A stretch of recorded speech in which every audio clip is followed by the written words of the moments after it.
Sophie Gastrin, bonjour. Bonjour. Alors vous êtes journaliste à France 2 et vous venez d'écrire un livre sur les cuisines de la Réunion. On va y revenir largement. Mais j'ai su il y a quelque temps que vous avez été nommée, et c'est un titre honorifique s'il en est, ambassadrice de l'Office du tourisme de l'île de la Réunion, je crois depuis 2012. Alors vous êtes la personne la mieux indiquée pour nous parler de l'île de la Réunion. Alors si je dois vous parler de mon île, où je suis née, où j'ai grandi, où j'ai mes racines, où j'ai mes valeurs, où j'ai ma famille, je dirais que c'est une île où le mot diversité n'est pas un leurre, où le mot diversité prend toute sa signification, c'est-à-dire que on est à la fois blanc, noir, chinois, hindou, musulman, métis, on est tous réunionnais et on sait ce que ça veut dire vivre ensemble. Voilà, et je crois que ce mot vivre ensemble, en tout cas cette phrase vivre ensemble, dans la société actuelle prend toute sa signification et à La Réunion c'est une réalité depuis toujours. Je trouve que La Réunion porte bien son nom. Voilà. On a un mélange de plusieurs races, de plusieurs origines.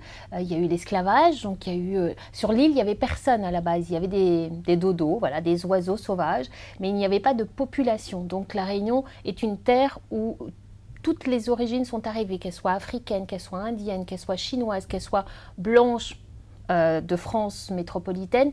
On est arrivé par vagues. Et toutes ces vagues se sont à un moment mélangées.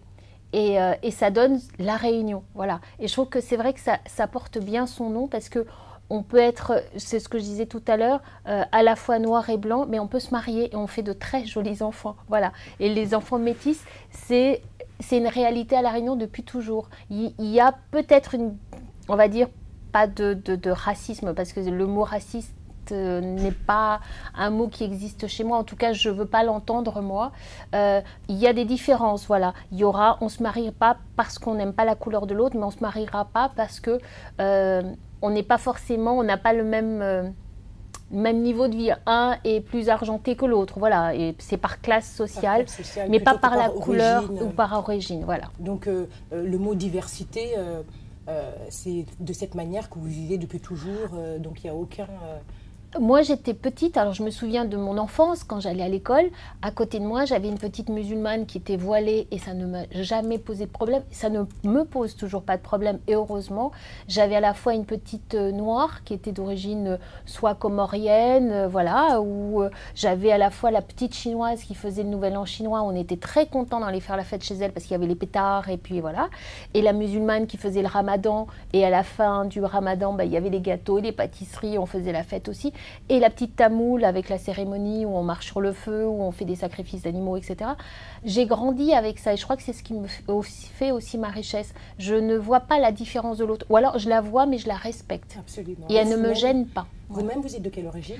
Alors moi je suis un mélange de noir. Mon arrière-grand-mère, enfin ma grand-mère était d'origine malgache, noire.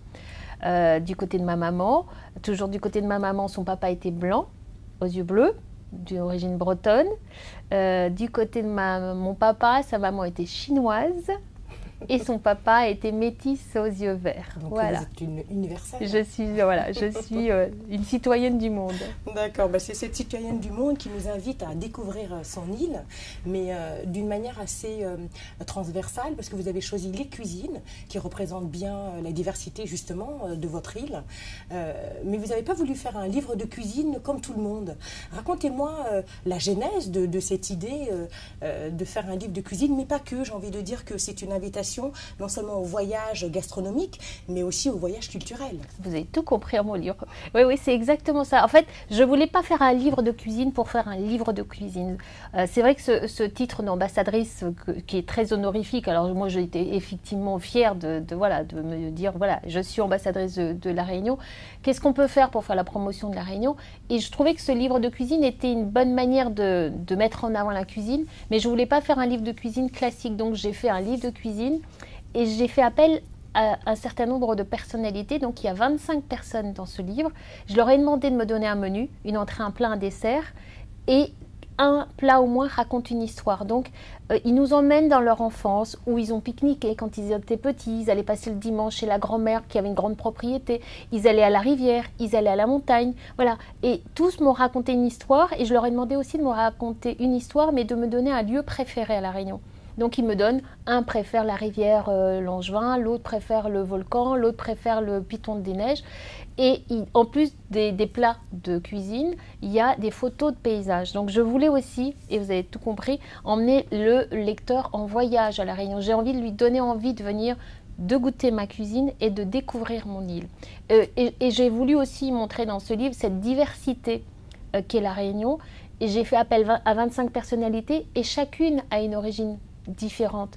Un est d'origine musulmane, indo-pakistanaise, donc il m'a donné une recette, enfin en tout cas un menu très, on dit zarabe à La Réunion, on met des Z partout, donc zarabe, Z-A-R-A-B-E, et un autre est blanc, l'autre est d'origine chinoise, l'autre est d'origine tamoule, donc me met du massalé, l'autre est d'origine malgache, donc me fait un plat malgache, et c'est ce que j'ai voulu montrer dans ce livre, cette diversité, mais de paysages, de cuisine, de culture, enfin j'ai essayé en tout cas. Alors, je suppose que vu la diversité, justement, les brassages, les mélanges, aussi bien d'individus, mais aussi d'épices, je suis sûre qu'il y a peut-être une recette qui vous a surprise, une découverte au fil de l'écriture du livre. Qu'est-ce qui vous a le plus surpris finalement sur votre île et sur les vôtres? Alors, il y a un plat que je connaissais, je ne suis pas très adepte, hein, c'est les guêpes. On mange les guêpes à La Réunion, on mange les guêpes en friture. Alors pourquoi vous dites que vous n'êtes pas très adepte? C'est pour vous dédouaner d'avance? Non, en fait, je n'aime pas ça. J'ai goûté, hein, pour ne pas mourir idiote, j'ai goûté. Ah, quand même. Et curieuse déjà. Oui, je suis curieuse. Et c'est bien quand on fait ce métier d'être curieux. Et j'ai goûté, mais je n'aime pas. Voilà, donc je ne suis pas, voilà, c'est pas ma tasse de thé. Comme on dit chez moi, je ne cours pas après. Voilà. Et il y en a un qui a choisi ce plat. C'est un animateur de radio très connu à La Réunion qui s'appelle Bobby.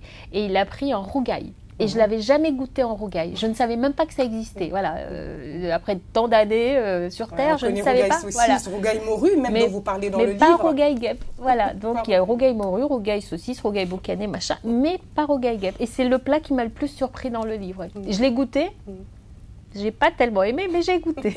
Vous avez goûté tous les plats J'ai goûté tous les plats parce que pour faire les photos, il fallait faire tous les plats. Voilà. D'accord. Donc il y en a plus de la moitié que j'ai essayé quand même. Et j'ai goûté à tous les plats, ouais. Ah, fantastique. Alors, je suppose qu'on ne peut pas écrire un livre sur les cuisines de l'île de la Réunion sans soi-même être du moins un cordon bleu, au moins une excellente cuisinière. Alors, vous avez fait référence à cela et plusieurs Réunionnais m'ont dit que c'était important, ces réunions justement en famille le dimanche. Alors, indispensable. Qu'est-ce que vous préparez à votre famille? Vous êtes mère de famille, vous avez deux charmants garçons, des ados. Qu'est-ce que vous leur préparez à manger le dimanche, par exemple? Alors, on n'a pas de... Alors, nous, on mange tout et n'importe quand, on se fait plaisir tout le temps. Voilà, le Réunionnais aime se faire plaisir. Il n'attend pas le dimanche pour manger bien, il mange bien lundi, il mange bien mardi, il mange bien tous les jours de la semaine. Après, dimanche est un jour particulier où on est en famille. Donc, ce n'est pas uniquement la maman, le papa et les enfants. C'est la famille étendue. La famille étendue. C'est la grand-mère, le tonton, la cousine, le cousin, tout le monde. Et on va en pique-nique, on prend des grosses marmites, on emmène le curry, on va au bord de la mer, on va au bord de la rivière et tout. Et donc, le dimanche, on se fait plaisir, mais on ne fait pas d'extra. On va faire en plus grosse quantité et puis on va se dire « Ah, mais j'ai pas mangé ça cette semaine, je vais le faire. » Mais l'autre va aussi ramener son curry et l'autre aussi. Donc du coup, on se retrouve… j'ai fait un pique-nique il n'y a pas si longtemps, ça devait être au mois de décembre, où on est arrivé à la plage, on était 70 quand même sur la plage et il y avait 7 currys. Voilà.